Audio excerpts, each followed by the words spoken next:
In 2001, President George W. Bush passed the No Child Left Behind law.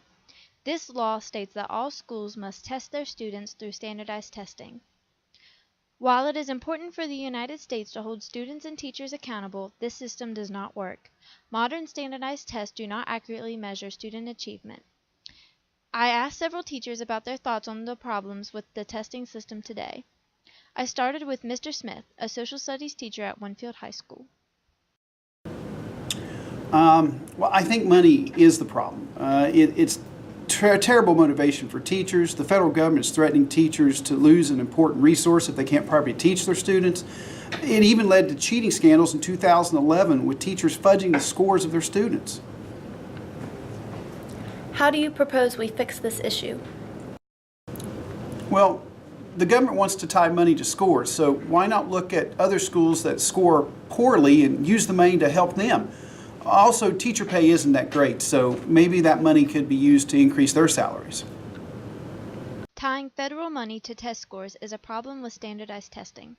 To find other compromising factors, I asked Professor James of the University of Charleston for her insight. Cool.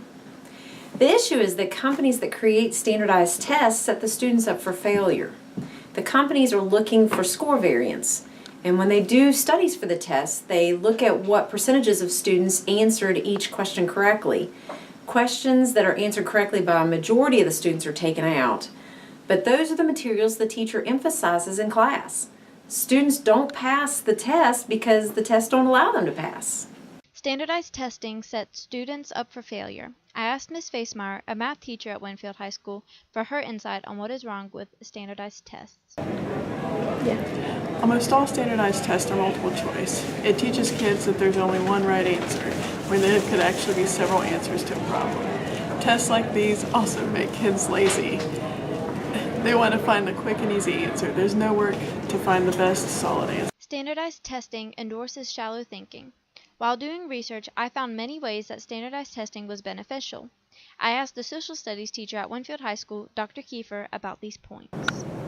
Don't standardized tests help the United States keep track of educational goals? Yes, standardized tests help with some of that. You see, in education, we ultimately want to develop a well-rounded, productive citizen. And there are many different goals to achieve that ultimate goal.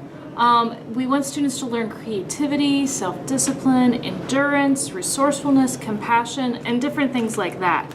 Standardized tests only measure academic goals and treat people based on their test scores rather than their overall achievement of all of those other goals. Standardized tests fail to measure other goals that are critical to educational development. Modern standardized testing is a great idea in theory, but falls short of precisely measuring student achievement.